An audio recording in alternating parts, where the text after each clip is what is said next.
Assista agora Tardes com Platão, grupo de leitura O Banquete, com César de Alencar. Então, vamos lá. Boa tarde a todos. Muito obrigado aí pela presença de vocês.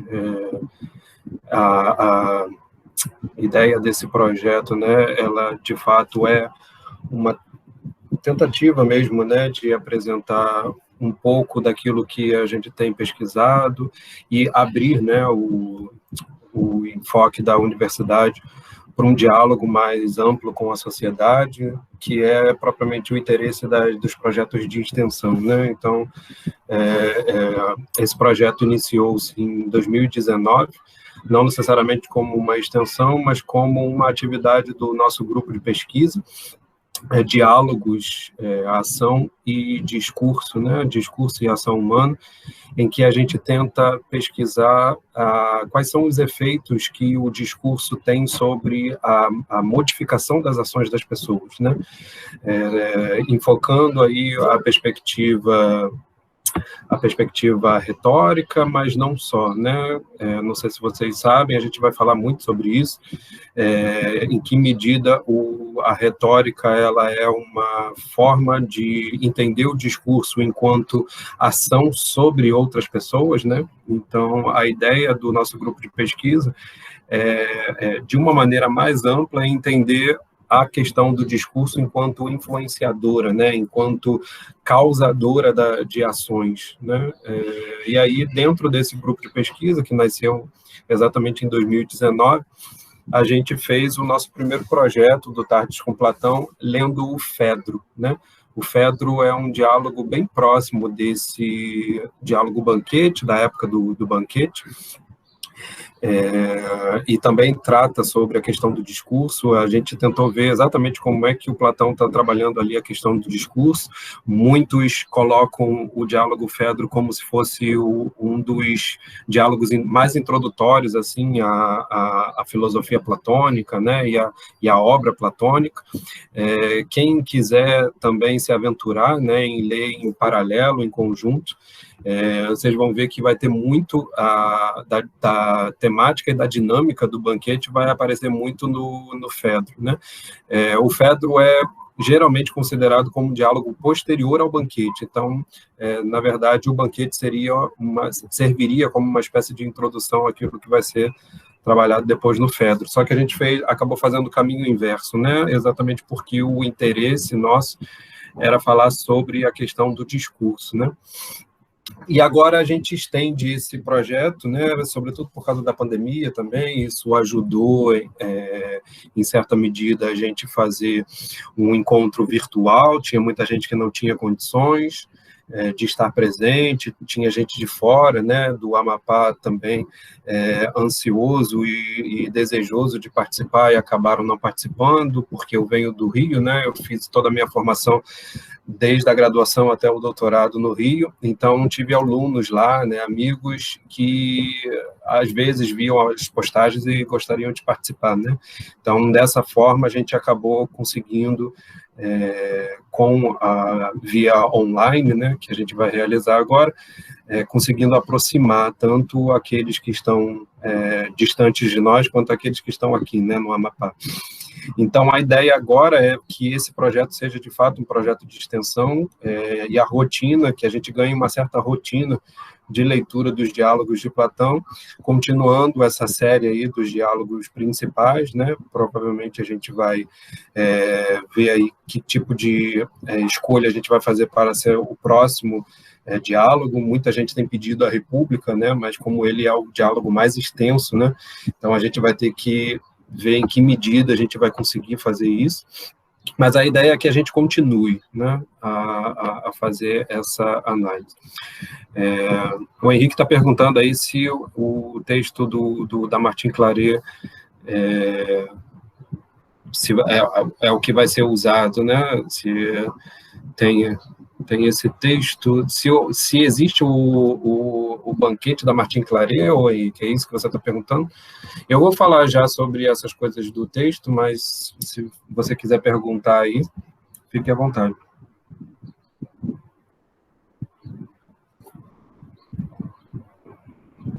Henrique?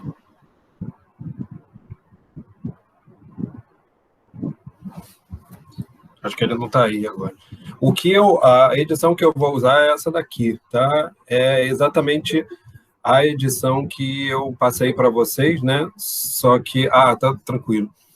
Essa edição é a que eu passei para vocês, né? Com a tradução do Carlos Alberto Nunes, só que ela foi agora relançada com o texto grego ao lado, né? Só para vocês darem uma olhada, né? Não sei se vocês vão conseguir ver exatamente, mas tem aqui o texto em português e o texto grego ao lado, né? É interessante para a gente assim que estuda, né, e vai fazer uma análise mais aprofundada, poder comparar com o texto grego, até porque a gente está lidando com um texto que não é originariamente escrito na nossa língua, né? Então, esse é um dos fatores que a gente vai falar também, mas só para dar uma introdução geral aqui de alguns aspectos, né? Com relação ao texto que a gente vai ler, eu sugiro que vocês acompanhem por essa edição que eu encaminhei, tá? E eu tenho uma outra edição aqui também, ela é um pouco mais antiga, com a tradução do João Cavalcante de Souza, tá? E a tradução do Cavalcante de Souza foi lançada de novo, né? Foi feita uma reedição, e ela também tem o texto em grego, tá? Só que agora ela está pela editora 34.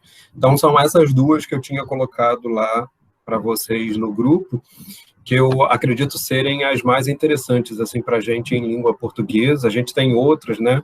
Eu não sei da Martin Claret se tem, eu sei que tem da LPM, existem outras também, né? Edições, se eu não me engano, da EdPro também, mas o que em termos acadêmicos, né, as que são mais utilizadas são a dos dois professores, né? Tanto a do Carlos Alberto Nunes quanto a do Cavalcante de Souza, tá? Mas quem tiver outras traduções, vocês vão ver que quando a gente for ler, a gente vai ler bem devagar, então mesmo quem tenha uma outra tradução vai conseguir, de certa forma, acompanhar, tá? Pela leitura do texto que vocês tiverem, e às vezes é até interessante que apareçam textos diferentes para vocês perceberem a diferença de texto, tá? Porque conforme o tradutor vai traduzindo de maneiras diferenciadas, ele vai dando uma construção para o texto diferenciada, né? Então é interessante, às vezes, você perceber pela leitura, né, como o Carlos Alberto Nunes está traduzindo, e depois você perceber aí como o tradutor do teu texto ele tentou exprimir a mesma ideia, né, só que de uma maneira diferente, tá? Isso e às vezes ele pode ser problemático, né, de você acompanhar o ritmo da leitura, mas às vezes é interessante, né, se você quiser exatamente ter essa sintonia com o texto e perceber como é que as ideias estão sendo traduzidas e expressas pelos tradutores, tá? Mas eu sugiro que vocês acompanhem pela do Carlos Alberto Nunes, né? Não só é uma das melhores e das mais referentes. O Carlos Alberto Nunes, ele traduziu todo o Platão, né? Foi o primeiro a fazer isso. Parece que a gente tem aí uma nova edição também de todos os diálogos de Platão pela EdPro, mas não é muito confiável porque a gente não conhece o tradutor, né, o tal do Edson Bini, para a gente ainda é um desconhecido, então isso traz um certo mal-estar, né, em termos de levar a sério o trabalho que está sendo feito, porque não é qualquer coisa, né, você se ater a um determinado texto que foi mal traduzido, você acaba alimentando ideias errôneas, ou pelo menos não adequadas, acerca desse pensador que é tão importante quanto é o Platão, tá? E aí eu vou falar um pouquinho sobre o Platão, só para vocês terem uma ideia também de quem é esse autor que nós estamos lendo, até porque tem muita gente que não é da filosofia, né? Embora já tenha provavelmente ouvido falar do Platão, do tal do amor platônico, né? E dos diálogos de Platão, de Sócrates, só sei que nada sei. Isso boa parte das pessoas já toma como parte do senso comum, E, de certa maneira, isso conserva determinada importância, né? Determinado valor daquilo que, de fato, esses pensadores, esses filósofos oferecem e ofereceram para a história das ideias e da filosofia, tá? Como eu falei, esse projeto está ligado ao nosso grupo de pesquisa sobre o discurso, e a nossa intenção aqui, quando a gente estiver lendo, é nos atermos, sobretudo, ao que é dito ao texto, tá? A gente vai tentar o mínimo possível recorrer a interpretações, essa é uma das nossas propostas aqui, tá? A gente tenta, é claro que a gente não vai fazer aquilo que geralmente se diz, né? Vamos ler só o texto e fazer tábula rasa, né? Como se a gente não soubesse de nada e estivesse tomando contato com o texto pela primeira vez. Não é exatamente essa a ideia, até porque isso não é possível, né? Mesmo que você já tenha, mesmo que você não tenha lido o texto, né? Ou mesmo que você tenha lido o texto, mas tenha lido há muito tempo, ou então tenha pelo menos ouvido determinados comentários, é impossível você fazer tábula rasa com a leitura desse diálogo, né? Olá, Andréia, minha amigona de tanto tempo. Tá legal? Então, a forma como a gente vai lidar com esse texto é, em certa medida, nos aproximarmos o máximo possível com aquilo que está sendo dito, tá? Sem trazer muitas interpretações. Na verdade, eu vou sugerir aqui possibilidades de interpretação, mas elas não vão ser dadas como... Nenhuma interpretação aqui vai ser dada como categórica, tá? Como final. A ideia do grupo de leitura é exatamente movimentar as leituras. Então, diversas possibilidades que existam ou que vocês mesmos tragam no momento em que a gente estiver lendo. Eu vou aqui exercitar também possibilidades de repensar o texto e de perceber nuances que eu não tinha percebido na leitura que eu tinha feito antes. Tudo isso vai acontecer, e é bom que aconteça, tá? A ideia é exatamente que a gente tenha um contato com Platão como se fosse uma obra literária, porque é isso que ela é, tá? A ideia é essa, que a gente entre em contato com Platão a partir do viés literário do discurso, tá? A partir do que o Platão está construindo em termos de discurso, nos oferecendo isso que ele nos colocou como discurso, sendo aquilo que ele pensa como filosofia, tá? Então, a ideia é, a partir dessa obra literária, da forma como ele criou literariamente o texto, a gente pensar a filosofia, tá? E ter um contato mais próximo, sobretudo aqueles que não têm contato com a filosofia, ou tiveram muito pouco contato com a filosofia, mas principalmente para aqueles que têm contato com a filosofia e que estudam a filosofia, a ideia é vocês perceberem o que, afinal, está sendo pensado como sendo, de fato, filosofia. E aí vocês vão perceber que tem muita coisa que é diferente daquilo que a gente pensa que seja filosofia hoje em dia, né? Hoje em dia a gente tem a ideia de que a filosofia é você entrar num curso de filosofia, estudar determinadas disciplinas e ganhar um diploma ao final, né? E a ideia da filosofia grega, quando você toma contato com a filosofia grega, é, na verdade, muito mais abrangente do que isso. Não é apenas ou simplesmente a leitura do texto, análise, estudo e dedicação textual, mas é o que esse tipo de dedicação ele promove, ele causa na nossa vida, tá? E essa é uma das expressões, por exemplo, que um dos estudiosos da filosofia grega muito importante do século passado, chamado Pierre Hadot, ele dizia que era o modo como a filosofia se apresentava como um modo de vida, né? A filosofia, ela não é encarada como simplesmente, né? Ela não é encarada simplesmente como um gênero textual, como um tipo de texto, como uma formação acadêmica. Ela é um gênero de vida. E ser um gênero de vida é aquilo que move você a ser de alguma forma, tá? A filosofia tem esse papel de, no momento em que a gente estuda, nos movimentar a sermos de uma determinada maneira. E essa determinada maneira é aquilo que a filosofia platônica vai tentar mostrar, que é uma maneira, por assim dizer, ética, política, centrada numa espécie de convivência humana que vai levar em consideração aquilo que os seres humanos têm de mais importante. tá? De mais fundamental ou de mais essencial, tá? Como vocês queiram dizer. Mas a ideia é exatamente essa. A ideia da filosofia é mostrar que no momento em que você está estudando filosofia, você está entrando em contato com aquilo que tem de mais humano em nós, né? Aquilo que há de mais humano em nós.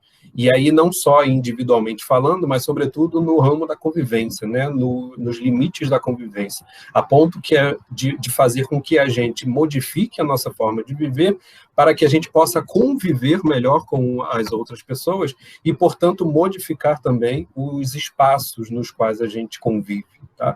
Então, é uma visão muito mais abrangente, né, do que propriamente você se dedicar a ganhar um diploma, né? Então, a ideia sempre que eu tento trazer no momento de estudarmos a filosofia antiga é exatamente vermos como é que a filosofia, na sua origem, ela estava sendo considerada. E ela está sendo considerada dessa maneira, como eu estou apresentando para vocês, tá? Vocês vão ver que é isso que o Platão está fazendo no banquete. A ideia do banquete é mostrar em que medida a filosofia ela pode ser algo possível de ser realizada socialmente, né? Individualmente, mas também socialmente, né? Qual é a possibilidade dada por ela e em referência a que nós temos que nos espelhar, né? Para que a gente possa realizar isso, tá? Tá tranquilo até aí? Se alguém quiser perguntar alguma coisa, vocês podem deixar no chat, tá? Ou então levantar a mão, tem aí uma opçãozinha de levantar a mão. E aí, qualquer dúvida que vocês tenham, qualquer questão que vocês queiram colocar, vocês podem me interromper também, tá? De boas. Então, falando um pouquinho sobre o nosso autor, né, que é o Platão, a ideia é a gente falar, para a gente falar de Platão, a gente precisa falar de Sócrates, tá? E, como eu tinha falado, né, o Sócrates parece que ele está no nosso imaginário, né, no senso comum. No entanto, a gente, ao que parece, né, em relação ao senso comum, conhece muito pouco daquilo que realmente o Sócrates foi. E aí, claro, a gente só conhece muito pouco do que o Sócrates foi, porque é muito difícil conhecer o que ele foi, porque a gente não tem nada do Sócrates, né? Ou daquilo que ele nos legou enquanto a sua forma de viver, de pensar e de filosofar, né? O que nós temos é aquilo que os discípulos de Sócrates nos escreveram sobre ele, né? E é essa a dificuldade toda de sabermos, afinal, se essas pessoas que estão falando de Sócrates, elas, no fundo, não estão falando de si mesmas, né? Ou, então, se elas não estão falando sobre aquilo que elas imaginam que o Sócrates seja, tá? Então, tem todo um problema aí em relação à figura do Sócrates e à filosofia do Sócrates, que eu tentei estudar isso desde da minha graduação até o doutorado, tá? E a minha tese de doutorado está para ser lançada aí como um livro para esse ano, ia sair ano passado, mas aí tá dando problema com a editora.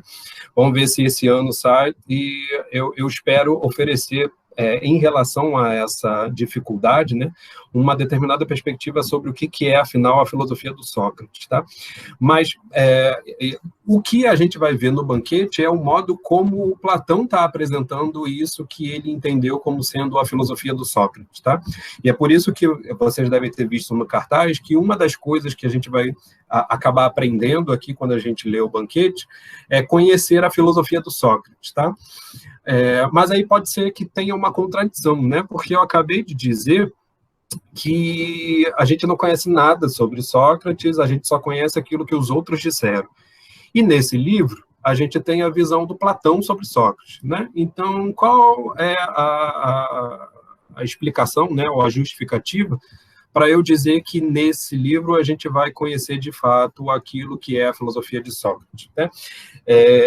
Porque quando a gente compara com os demais autores e escritores que falaram sobre Sócrates, a gente percebe o quanto é próximo esse retrato que o Sócrates vai fazer aqui no banquete, e o quanto vívido esse retrato ele é corroborado, né? Não no sentido de concordar, mas no sentido de apresentar uma atmosfera comum em relação a todos esses outros que escreveram.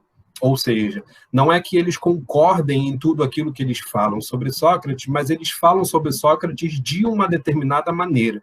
E é essa determinada maneira que faz com que nós, estudiosos, percebamos em que medida o Sócrates seria realmente alguma coisa naquele sentido. Tá legal? Isso pode parecer um pouco confuso, mas a gente vai voltar a isso, sobretudo já para o finalzinho do banquete, quando a gente vai ter uma descrição interessantíssima sobre quem é o Sócrates, né? Dito por nada mais, nada menos do que o seu mais conhecido amante, né? Que foi o Alcibiades. E vocês vão ver em que medida esse discurso ele retrata muito bem, né? Eu vou tentar mostrar isso para vocês, de vários outros socráticos, né? De vários outros discípulos de Sócrates. Sobretudo, uma figura que é muito pouco conhecida, né? Que vocês quase não ouvem falar, mas que é central, sobretudo, para essa questão que é levantada no banquete, tá? Que é o socrático chamado Ésquines de Esfeto, tá? O Ésquines, ele, tirando Platão e o Xenofonte, né, que são os mais conhecidos discípulos de Sócrates, o Ésquines é aquele que mais nós conservamos coisas, os outros, a gente quase não tem nada conservado, por isso é difícil a gente falar sobre essas outras visões sobre Sócrates também, mas o Ésquines conservou bastante informação, tá? E o que nós sabemos sobre o que o Ésquines escreveu? É que ele vai dizer que a filosofia do Sócrates é essencialmente erótica, tá? E aí vocês percebem, né? E eu já estou apresentando isso para vocês, que o tema principal do banquete é exatamente a filosofia como erótica, tá? Então, essa é a grande questão, né? Por isso que eu estou falando que, com o banquete, a gente vai conhecer não só a filosofia do Platão, mas a gente vai ter uma boa base para conhecer aquilo que foi a filosofia do Sócrates, seja para elogiá-lo, né, como faz o próprio Platão, seja talvez para criticá-lo, né, como faz o Nietzsche, diversos pensadores que colocam o Sócrates como sendo o pai do racionalismo, né? Vocês devem ter ouvido alguma dessas ideias por aí, em que medida, né, o Sócrates e o Platão são os pais dessa racionalidade que nós realizamos até hoje, que tem tido períodos de crise sucessivos, tá? Então, toda essa ideia, né, todo esse imaginário, ele pode muito ricamente ser absorvido a partir dessa leitura que a gente vai fazer do banquete, tá? E aí, claro, por quê? Porque o tema principal do banquete é o tema do erotismo, tá? O tema do erótico, tá? E aí, quando a gente fala de erótico, né, a princípio, né, quando a gente coloca assim no nosso linguajar, vai parecer muito que a gente vai falar só de sexo, né? Porque a gente só pensa no erotismo relacionado a essa questão sexual. Quando, na verdade, o grego pensava o eros como uma divindade, né? E a grande questão do diálogo vai ser mostrar exatamente isso. Em que medida o eros, ele, enquanto divindade, ele permeia toda a cultura grega e, de tabela, então, a gente vai conhecer, durante o diálogo, a leitura do diálogo, a gente vai fazer um caminho, né, um percurso, um passeio por toda a cultura grega, né? Pelo menos pela parte mais importante dessa cultura, né? Desde Homero até o período em que o Platão está escrevendo, para vocês perceberem em que medida a cultura grega estava permeada, por isso que o Platão está trazendo no banquete, como sendo o erotismo das relações. E principalmente relacionado a um aspecto central, do erotismo enquanto processo educativo, tá?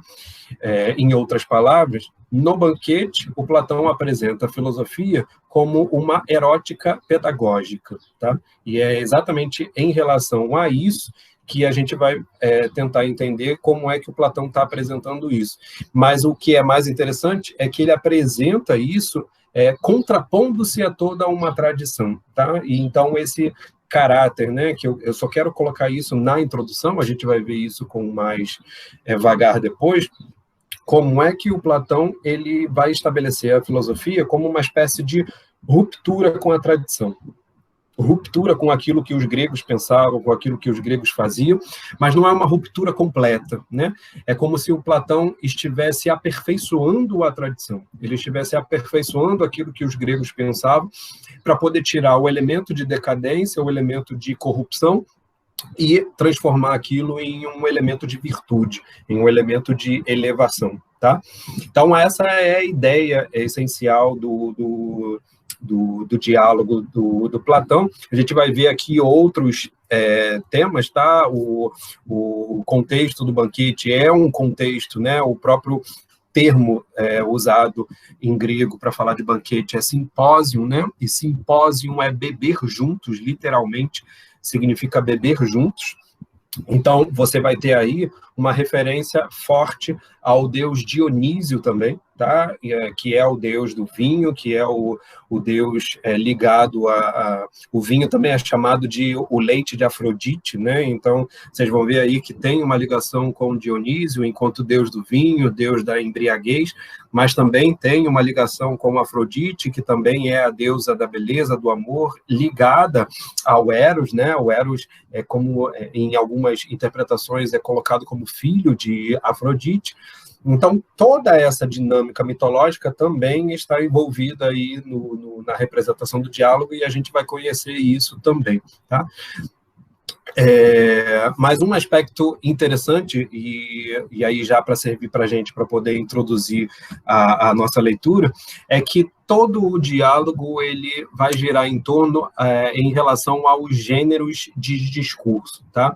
E isso para a gente é fundamental. Toda leitura que a gente faz de qualquer texto, né, principalmente os textos antigos, a gente precisa saber situar onde é que esse texto ele está na esfera, né, de diferenças textuais, na esfera de caracterizações textuais, tá?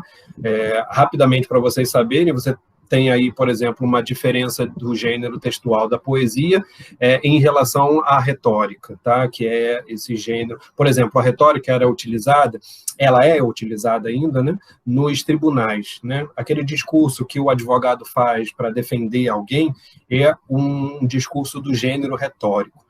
Né, mas também, por exemplo, você vê a propaganda, né? A propaganda ela também é um discurso retórico, né? Porque ela faz um discurso no intuito de convencê-lo, né? No intuito de convencer a sua audiência. Então, tanto o advogado quanto o vendedor, né? Todas aquelas pessoas que utilizam o discurso de uma maneira a objetivar o convencimento estão usando o gênero retórico. Mas aí você tem também o teatro, tá? O teatro também tem uma forma textual diferenciada, vocês percebem que só tem a fala das personagens, né? Quem já leu alguma peça teatral sabe disso, né? Você tem ali o script de como as cenas vão acontecer e as falas das personagens, né? Isso é bastante diferente, por exemplo, da poesia e do modo como se fazia poesia em Homero ou, por exemplo, em Safo, né? Ou Anacreonte, tá? Vocês têm aí diferenças poéticas, sobretudo em relação ao que nós entendemos como poesia também, né? Em relação a isso, você tem aí o gênero textual que é próprio nosso, né, do discurso moderno, que é o romance. Os contos, você tem aí histórias, narrativas que são mais curtas, mais objetivas. O romance já é uma composição, né, de várias narrativas em vista de um objetivo comum. Enfim, você tem vários gêneros textuais, tá? E essa noção de gênero textual ela vai ficar muito aguda para a gente quando a gente estiver lendo o Banquete, porque a estrutura do Banquete ela é construída exatamente como uma sucessão de discursos, tá? Então, vocês vão ver que tem um discurso narrativo no início. Esse discurso narrativo ele vai abrir a cena para a gente, né? Como se a gente estivesse lendo um romance mesmo, tá? Vocês vão ver que não tem nada ali daquilo que a gente entende como filosofia, tá? Porque geralmente o pessoal está acostumado com texto de filosofia como o texto de tratado, né? Então você vai pegar um texto sobre a desobediência civil, né? Ou então sobre a liberdade, né? E aí o autor vai discorrer dissertativamente, argumentativamente sobre aquele tema. Essa é a ideia que a gente tem de texto filosófico, tá? Quando você pega o Banquete, você se assusta, né? Como assim isso é um texto de filosofia, tá? Porque parece muito mais uma novela, né? Parece muito mais um romance. E é essa a ideia, né? A narrativa que introduz o tema filosófico, tá? Ele é parte da estrutura do discurso que o Platão está construindo, tá? E aí, depois da narrativa, você vai ter a sucessão, né? A gente vai ter aí 6 discursos, né? Cada um dos participantes do banquete vai falar de uma determinada maneira, cada um fala de uma determinada maneira a partir do seu campo de saber, tá? Então, nós vamos ter um retórico, um político, um médico, um poeta cômico, um poeta trágico, e, no final, o Sócrates também vai falar, tá? Depois do Sócrates, a gente ainda tem o último discurso, que é o discurso do Alcibíades, tá? O Alcibíades, ele entra aí como um 7º discurso, só que esse 7º discurso é muito peculiar. A gente vai ver isso bem depois, vocês vão perceber como é que o discurso do Alcibíades ele é diferente dos demais discursos, porque a ideia do simpósio é que todos os participantes falem sobre o amor. E o Alcibíades, como ele chega no final da festa, né, literalmente ele chega no final da festa, já de madrugada, o que acontece? Ele vai fazer um discurso não sobre o amor, mas sobre a pessoa que ele mais ama, que é Sócrates. Então, o discurso dele é sobre Sócrates, tá? Então, vocês vão ver aí que tem uma diferença, tá? Tem uma espécie de analogia que a gente pode fazer entre o discurso de Alcibíades e todos os demais, e a gente vai tentar resgatar essa ideia, tá? Essa estrutura, ela vai ser importante da gente ter em mente que o banquete, enquanto uma obra literária, ele é composto de uma sucessão de discursos. E esses discursos têm elementos específicos que são levados em consideração, e, por terem elementos específicos, é isso que vai permitir da gente fazer um passeio pela cultura grega, né? Não só porque eles levantam muitos temas interessantes, mas cada um deles, por representarem um determinado tipo de saber, eles vão oferecer para nós uma perspectiva de compreensão acerca da temática que vai poder ser conjugada, né? Quando a gente tiver lido o texto como um todo. Tá legal?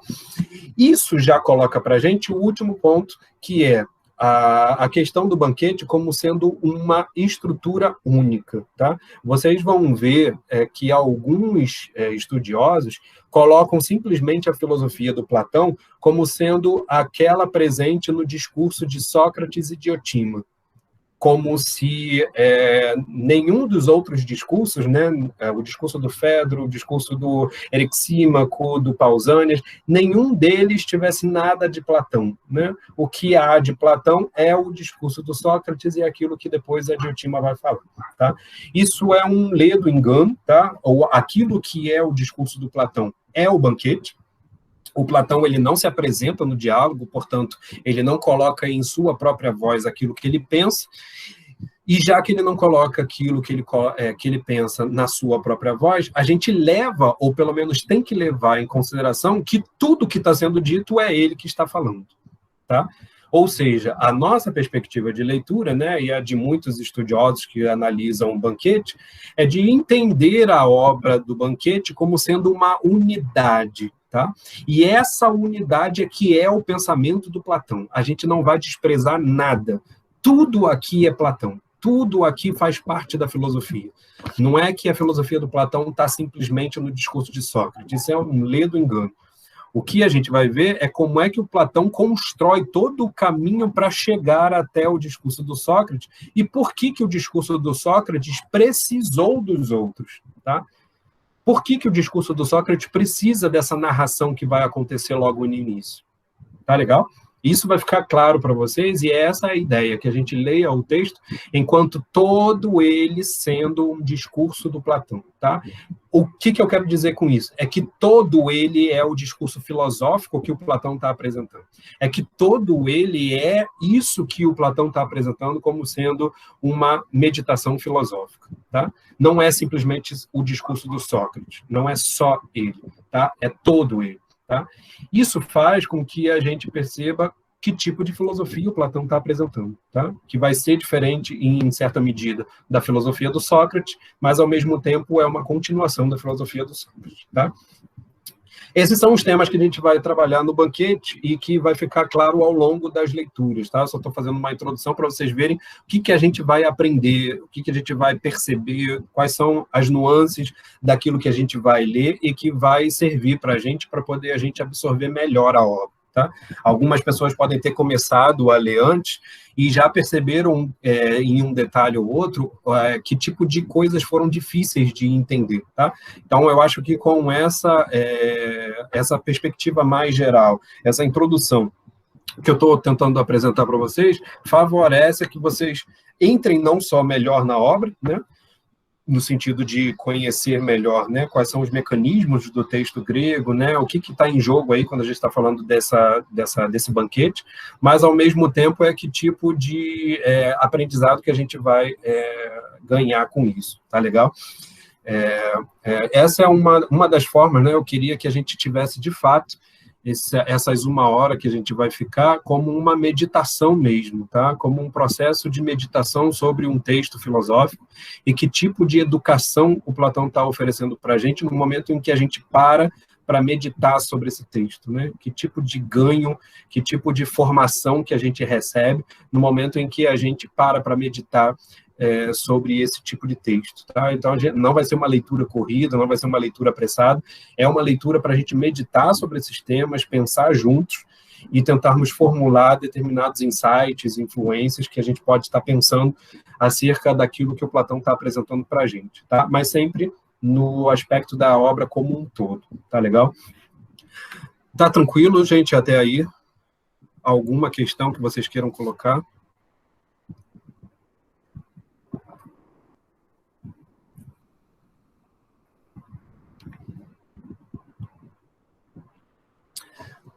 Só em termos, então, de contexto histórico, tá? A gente está falando de século V antes de Cristo, tá? Século V antes de Cristo é aquele que vai até 400, né? Então, você tem aí de 499 até 400, são esses os anos que formam o século V antes de Cristo, e o século V antes de Cristo é o mais importante para a cultura grega, tá?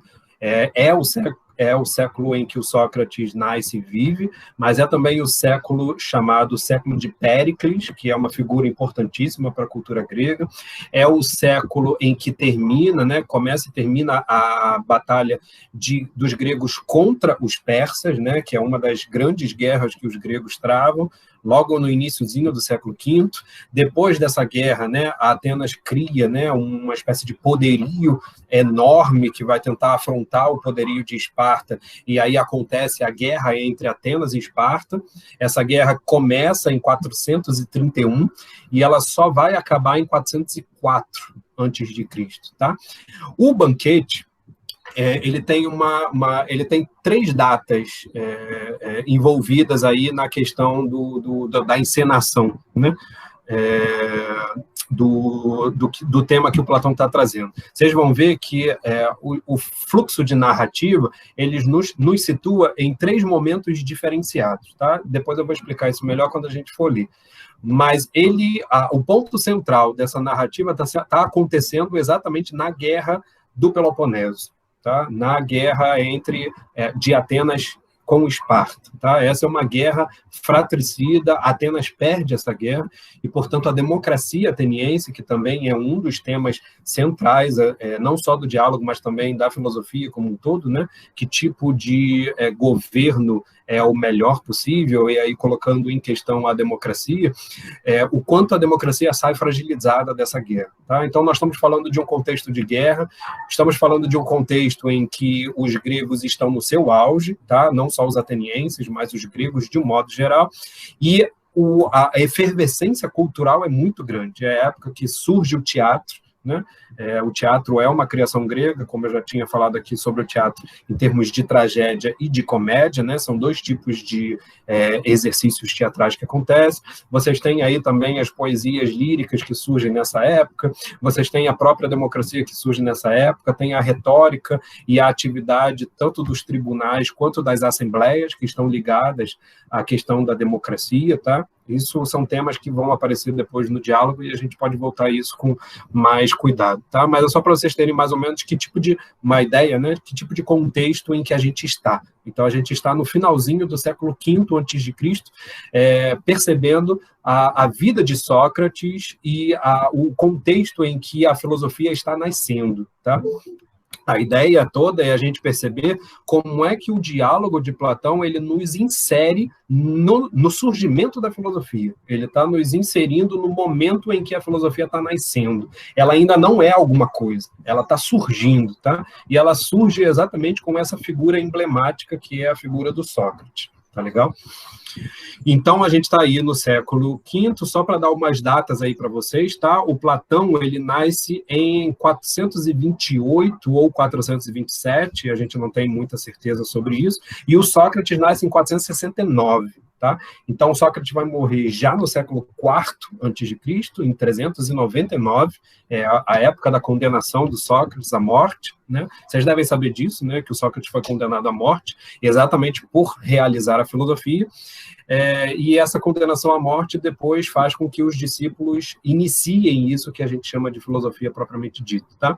Mas aí o Platão vive depois dessa época, né? Ele vai morrer ele vai viver até 348 ou 347, também a gente não tem certeza disso, mas vive aí longos 80 anos, tá?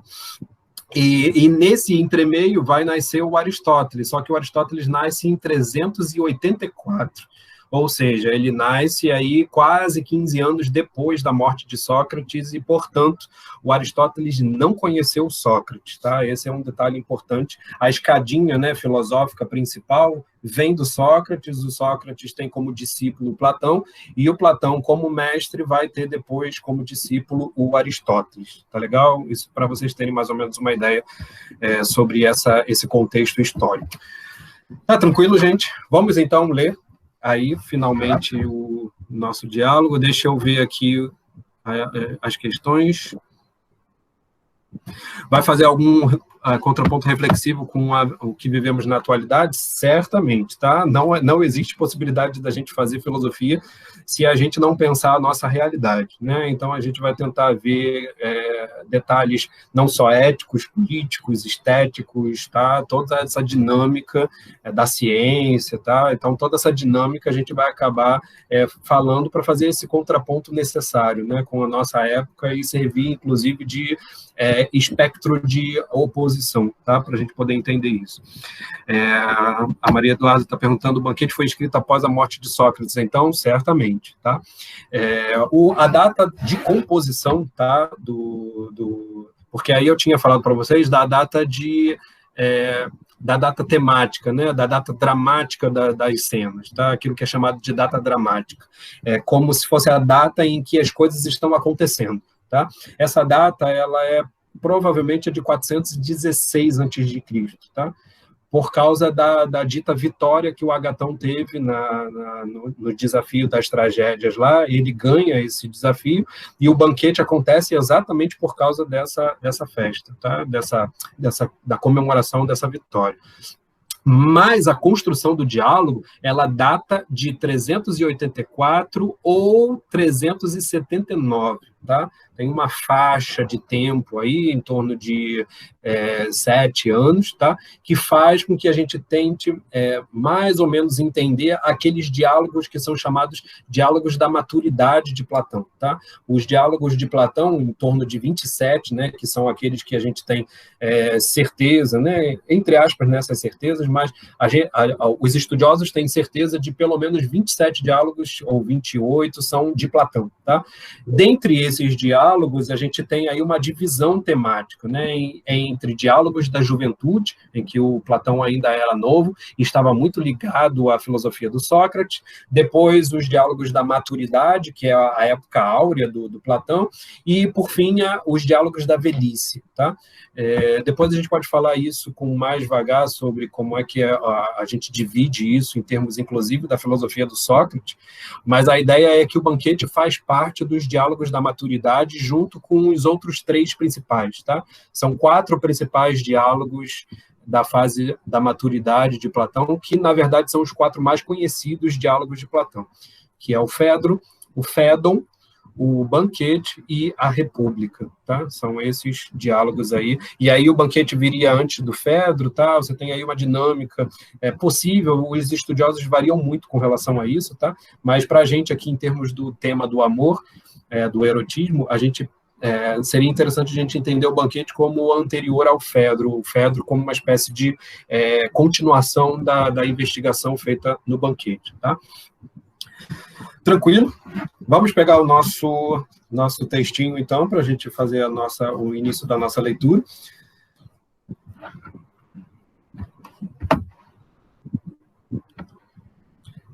Pessoal que chegou depois, não tem problema, tá? Vocês podem pegar a gravação, depois a gente vai disponibilizar isso, eu vou deixar lá naquela página que eu coloquei lá no grupo.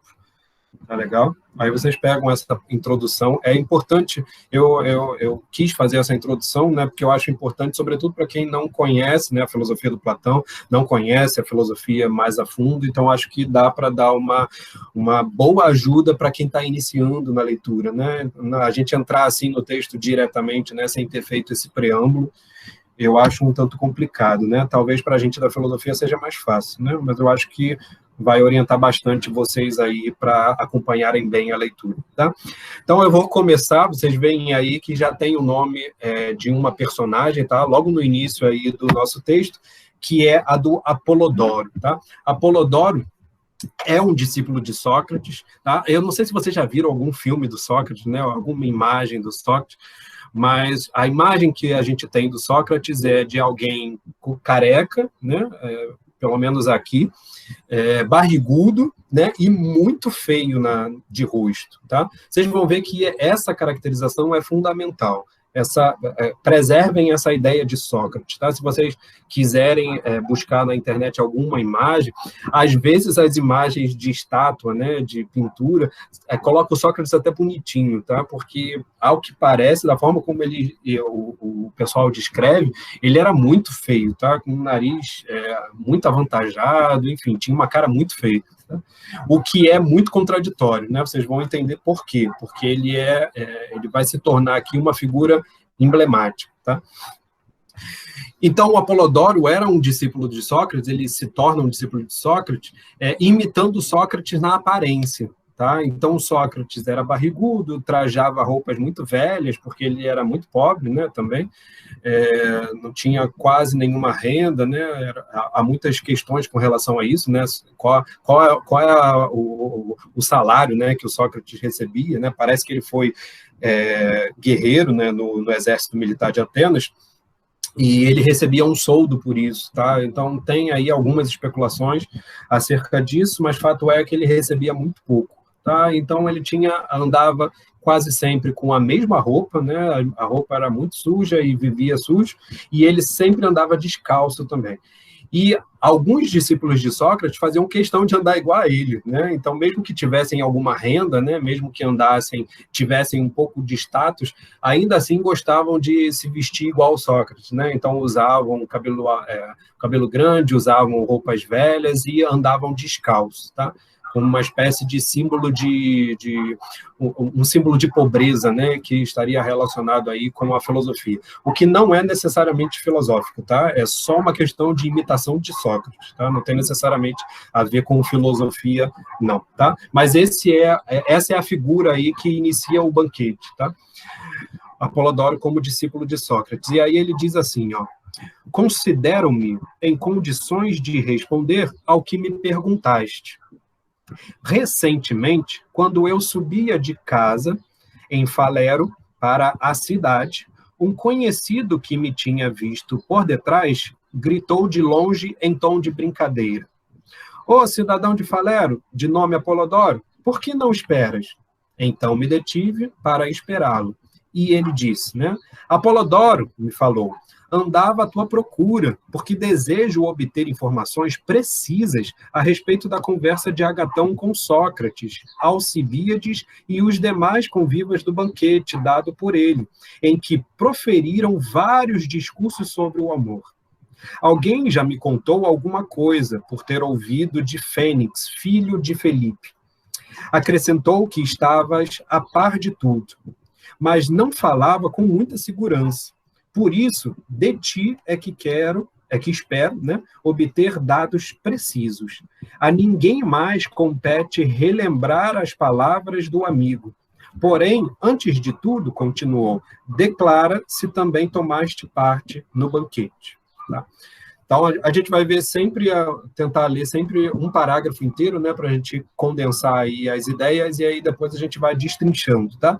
A primeira questão aí da primeira frase é que o Apolodoro parece estar conversando com alguém, tá? Ele diz assim, ó: considero-me em condições de responder ao que me perguntaste. Então, ele está se referindo a alguém. Alguém fez uma pergunta para ele, e ele está dizendo, ó, eu até me considero capaz de fazer, de responder, né, de fazer um discurso em resposta a isso que você está me perguntando.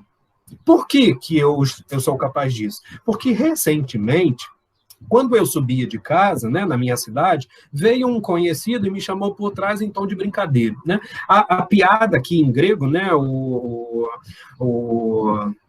a questão do como que o Platão está construindo isso, né? Está querendo mostrar como é que esse companheiro do Apolodoro faz uma zombaria com o Apolodoro. Ei, você aí da cidade de Falero, né? Ô, cidadão de Falero, vem cá. Só que a gente perdeu isso, né? A gente não sabe exatamente o que significaria chamar alguém de cidadão de Falero, tá? Mas tem aí muitas coisas de várias cidades gregas que são muito interessantes e que viraram sinônimo de piada, tá? Como, por exemplo, de Megara, né? Megara virou uma cidade que era piada na hora que você colocava no discurso para poder afrontar, né, ou zombar de alguém, né? Então, provavelmente era a mesma coisa aqui.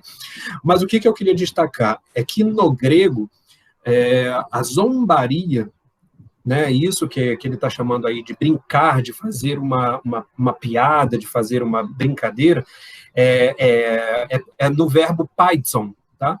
O verbo paidson é o mesmo de pais, P-A, pi, né, a letra grega, pais é a palavrinha P-A-I-S, né, é a palavrinha que vai dizer tanto a criança quanto o servo. E não só a criança quanto o servo, mas é a palavrinha que está na raiz daquele que é cobiçado por aquele que ama, tá? Então, guardem aí, olha como essa palavra ela é rica em significado, tá? Paidson, né, que significa fazer uma brincadeira, né, fazer uma zombaria, que tem a ver com brincadeira, a brincadeira era algo de crianças, e por isso a palavra, ela se refere exatamente à palavra usada para falar uma criança, tá? Mas uma criança também é subserviente, e por isso a mesma palavra usada para criança é usada para servo, tá? Escravo, né, em outras palavras, tá? Então, vejam, tem uma riqueza aí de significado, porque essa mesma palavra também vai entrar no contexto da paiderastia, né? Já ouviram falar na pederastia? Pederastia em grego é paiderastia, né? Paidos, né? Pais, né? Em última análise, né? Tem aí a ver com também um menino, com um rapaz, com um garoto, aquele que é o objeto de amor de um determinado cidadão, tá? Então, guardem essa ideia quando aparecer, né, essa palavra em grego, eu vou identificar para vocês. Mas só para vocês verem que essa é uma das palavras que vai mais aparecer em termos de riqueza de sentido, tá? Dentro do banquete, exatamente porque ela parece ser o objeto em relação ao qual todo o banquete gira, não só em termos de brincadeiras, de jocosidade, tá? O diálogo começa com uma brincadeira, acontecem várias brincadeiras durante o banquete, e no final, o grande poeta é aquele que é dito ao mesmo tempo um criador de comédia e um criador de tragédia, ou seja, aquele que sabe brincar e aquele que sabe falar sério, tá? Esse é o grande poeta, que no fundo é aquilo que o Platão está querendo dizer que ele é, tá? Ele é o verdadeiro poeta, ele é o grande poeta, porque ele sabe a hora certa de brincar e de fazer chorar, né, digamos assim, tá? Então, guardem essa palavra, que ela é muito importante para a gente, tá? Mas a ideia aqui é que o Apolodoro é capaz de responder a esse alguém que está com ele, porque ele contou recentemente exatamente sobre aquilo que tinha acontecido no tal do banquete, tá? O que a gente percebe é que esse cara que está com o Apolodoro, ele provavelmente deve ter perguntado para o Apolodoro se ele conseguiria narrar o que aconteceu naquele dia. Aí ele diz, certamente eu sou capaz, porque eu fiz exatamente isso há pouco tempo, tá? Tranquilo? Até aí? Essa é mais ou menos a ideia do parágrafo, e aí vejam, o que aconteceu naquela reunião, tá? Foi uma reunião do Agatão, né, que é aquele que deu o banquete, né, que patrocinou o banquete, e estava lá Sócrates, Alcibíades e os demais, né? Vejam que Sócrates e Alcibíades são figuras importantíssimas porque são destacadas por esse colega aí do Apolodoro, tá? Olha, estava lá Sócrates, Alcibíades e vários outros, né? Os outros não são tão importantes, mas esses dois são muito importantes, tá? Aí o Apolodoro continua, né? Pelo que vejo, lhe disse, teu informante não é de confiança, para imaginares que a reunião a que te referes foi tão recente que a ela eu pudesse ter comparecido. Então, veja, esse companheiro do Apolodoro disse, eu ouvi dizer que o tal do Fênix sabia, ele contou, mas ele disse que não sabia ao certo, e só você que sabia ao certo, né, os detalhes. E aí eu vim correndo para falar com você, para ver se você me instrui, para ver se você me diz, né? E aí o Apolodoro faz uma brincadeira com ele, tá? Essa é a ideia aqui da jocosidade, né? Ele fala assim, esse teu informante não está muito bem informado, né? Porque da forma como você está dizendo, parece que eu estive lá, e eu não estive. Eu era criança na época, né? Ele vai dizer isso agora, né? Na continuação, né, o companheiro de Apolodoro diz assim, era o que realmente eu pensava, né? Ele pensava que o Apolodoro estava lá no banquete. Onde foste buscar isso, Glauco? Né? Glauco, então, a gente descobre que o nome desse que está conversando com Apolodoro é Glauco, tá? E Glauco é um dos irmãos do Platão, tá? Esse é um detalhe também muito importante. A personagem de Glauco, ela é central na República de Platão, tá? E aí a gente percebe que o Apolodoro está conversando aqui com o Glauco, tá? Onde foste buscar isso, Glauco? Lhe falei. Pois não sabes que há muitos anos Agatão não vem a Atenas. Então, tem algum tempo que Agatão não aparece em Atenas. E que, de meu lado, desde que frequento a companhia de Sócrates e me esforço por saber, dia por dia, o que ele conversa ou faz, ainda não se passaram 3 anos.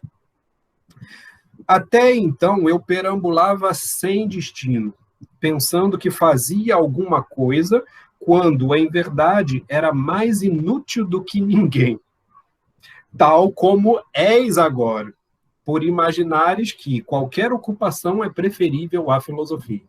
Então, olha só que parágrafo, né? Ele diz assim, de onde você tirou essa ideia da cabeça, Glauco? Porque há anos o Agatão não aparece em Atenas, então não pode ter acontecido recentemente, né? Esse é o primeiro detalhe. Segundo, tem pouco tempo que eu estou convivendo com Sócrates, né? Tem 3 anos. Então, como assim eu estive presente, sendo que eu nem conhecia o Sócrates ainda, tá? Eu era criança, né? Ele vai dizer isso mais lá embaixo. E esse detalhe também é interessante, né? Essa frase do eu era criança na época, paz também é o termo aí que está em jogo, tá? Mas antes, só para vocês verem qual é a questão aqui que o Apolodoro está colocando, ele diz, esse teu informante está dizendo uma coisa que não é de fato verdade. O que de fato é a verdade é que muito provavelmente isso aconteceu na data tal, só que ele não diz a data, né? Ele vai dizer que foi na época que o Agatão ganhou a competição de tragédia. A gente sabe que o Agatão ganhou a competição de tragédia em 416 a.C. Logo, o banquete deve ter acontecido nessa época. Mas veja, se o banquete aconteceu nessa época, qual é a data em que o Apolodoro está? Porque ele está em alguma data, ele não está em 416. Então, supõe-se, né, e aí também são suposições, são especulações, que a data da narração que o Apolodoro está fazendo é a do ano de 400 a.C., tá? Então, o Apolodoro está narrando isso que ele está fazendo aqui, né? O banquete é uma narrativa do ano de 400, referente ao ano de 416, e, na verdade, toda essa criação é uma criação de Platão feita em 384 a.C. Então, a gente tem 3 datas aí, tá? Por isso que esse início do banquete ele é muito estudado, exatamente por causa dessa confusão de datas, tá? Vocês vão ver, né? A gente não vai conseguir falar disso nesse encontro, a gente fala disso na próxima semana, por que essa riqueza de detalhes, de narrativas e de rememorações, ela é importante para o Platão nesse iniciozinho do diálogo, tá? De fato, isso daqui é muito estudado exatamente por causa dessas confusões, né? A gente tem 3 datas aí em que as coisas estão se passando. Mas a ideia principal é essa, de vocês perceberem que o Apolodoro está em uma época, tá? E essa época é o ano de 400. A narração vai ser feita sobre um evento que aconteceu em 416, então, 16 anos atrás, e o banquete ele é uma criação do Platão feita, provavelmente, posteriormente ao ano de 384, tá? Entre 384 e 379, tá? Mais ou menos nessa faixa de datas aí. Então, veja, a gente tem 3 contextos históricos em jogo, e esses 3 contextos históricos são importantes porque eles nos mostram 3 coisas diferentes, tá? O contexto em que o Apolodoro está, a guerra entre Atenas e Esparta já acabou, e Atenas já perdeu. Percebe que tem uma diferença aí? Em relação à época que o Apolodoro está contando o banquete, que era em 416. E Atenas estava passando por uma das batalhas mais importantes. Tá? Tem alguns fatos ali, a gente vai voltar a isso logo quando a gente for falar, logo no iniciozinho da narrativa do Apolodoro, vocês vão ver qual é o contexto histórico em que está sendo narrado aquilo, tá? E acontecem coisas importantíssimas, sobretudo por causa do Alcibíades em Atenas, tá? Então, a figura de Alcibíades é importantíssima, não só para essa narração, mas, sobretudo, para o contexto histórico de 416, tá? Outro detalhe interessante, que eu quase não vejo nenhum estudioso falando sobre isso, é que em 416, o Aristófanes ele faz uma reedição da sua principal peça falando sobre Sócrates. Tá?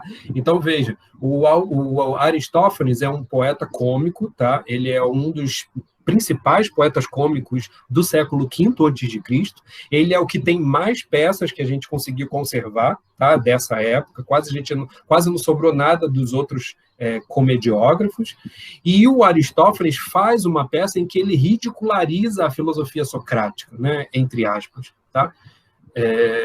Então, veja, essa peça ela foi encenada em 423, exatamente, é a peça Nuvens. Tá? A peça Nuvens, do Aristófanes, ele coloca o Sócrates como uma personagem. Tá?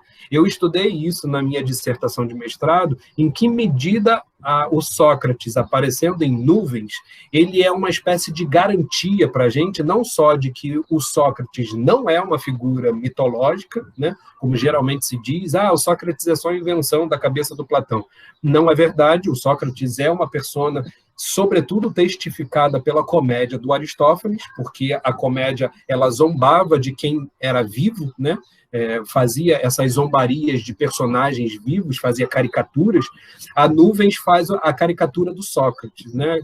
Tal como outras peças fazem caricatura do Eurípides, do Cleon. Então você tem várias outras personagens que são zombadas aí nas peças do Aristófanes, inclusive o Agatão também aparece numa peça do Aristófanes. Tá? Então veja, você tem aí um comediógrafo que coloca o Sócrates como personagem principal, mas isso em 423, tá? Essa peça dele recebe o último lugar no concurso, ele não ganha o concurso, tá? A peça é ridicularizada, e aí o que o Aristófanes faz? Ele faz uma reedição, ele faz uma recauchutagem, vamos dizer assim, e ele pretendia encenar essa peça em 416, tá? Exatamente a data em que o banquete está sendo contextualizado. Tá? Isso pode sugerir alguma coisa, pode não sugerir, mas eu estou colocando isso para vocês terem mais um dado aí instigante. Por quê? Porque o Aristófanes está presente no banquete. Tá? E o Aristófanes ele fica até o final conversando com o Sócrates. Tá? Depois a gente vai ver essa cena e vocês vão entender por que essa referência ao Aristófanes ela é tão importante. Tá? mas é só mais um dado aí para vocês colocarem em termos de conteúdo para a análise do banquete, tá?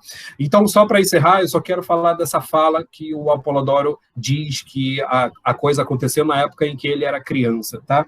O Glauco, né, então, que é o interlocutor do Apolodoro, diz assim: não gracejes, né, porque o Apolodoro tinha feito uma piada com ele, ó, o que acontece é que tem pouco tempo em que eu conheci Sócrates. E antes de eu conhecer Sócrates, eu era um vagabundo, né? Eu andava sem sentido por aí, igual você anda, porque você não acredita que a filosofia é a coisa mais importante, né? E aí o Glauco fica, pô, você está zombando da minha cara, né? Olha só. Claro que eu aceito a filosofia como sendo mais importante, né? Você está zombando de mim, né? Mas isso é um detalhe daquela zombaria que começa o diálogo, tá? O texto começou com uma zombaria e o Apolodoro agora faz uma outra zombaria com o Glauco, tá? E aí ele diz assim, né? O Glauco termina: conta quando foi a reunião. E o Apolodoro diz: isso se deu no nosso tempo de criança, tá? E aí a gente fecha aqui esse nosso encontro de hoje com essa ideia. Isso se deu no nosso tempo de criança. O que significa, né? Mais uma vez, né? O termo aí é paidon, e está fazendo referência exatamente a essa figura que vai ser central no banquete, tá? A figura do pais, né? P-A-I-S, que é, ao mesmo tempo, a figura da criança, a figura do servo e a figura do objeto de desejo erótico. Tá? Todas essas noções, elas estão centradas nesse termo, tá? Que vai aparecer de diversas maneiras, inclusive para falar de pedagogia, tá? Pedagogia, o termo em grego é paidagogos, né? Ou seja, aquele que é o condutor da criança, tá? Então, o paidagogos, né, ou a paiderastia, todas essas relações estão entremeadas aí nesse termo do pais, que significa tudo isso ao mesmo tempo, tá? E que, dependendo do contexto, vai ser utilizado de uma determinada maneira. Eu só queria fechar com essa frase, para vocês perceberem a importância desse termo para a construção que o Platão está fazendo. Ele começa falando sobre isso, né, no sentido de falar de uma brincadeira, de uma zombaria. Então, é uma utilização desse termo, né? Aquilo que as crianças fazem é brincadeira, tá? E ele termina esse trechinho, né? A gente termina aqui agora, falando em que medida o contexto do banquete era o contexto em que o Apolodoro era uma criança, tá? Em que nós éramos crianças, tá? E esse nós vai necessariamente introduzir aqui o Platão, tá legal? Essa é a ideia do nós, tá? O Platão também era criança no momento em que o banquete está acontecendo. Tá legal, gente? Ficamos por aqui. Vocês têm alguma questão, alguma colocação? No próximo encontro, a gente continua como é que o Platão vai continuar construindo essa narrativa aí do Apolodoro e como é que ele resgata isso. A gente vai falar um pouquinho mais sobre a importância da narrativa, tá? Para o método filosófico, mas por hoje a gente fica por aqui, tá legal? O que vocês acharam? Tá tranquilo? Deu para acompanhar? Eu queria ter um retorno aí de vocês também.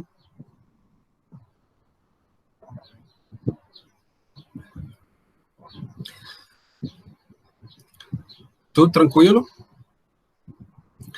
Então é isso, gente. E não a Maria colocou aí, né, uma ótima aula, né? Mas a ideia é não ser uma aula, tá? Eu vou ser só uma espécie de guia para vocês, tá legal?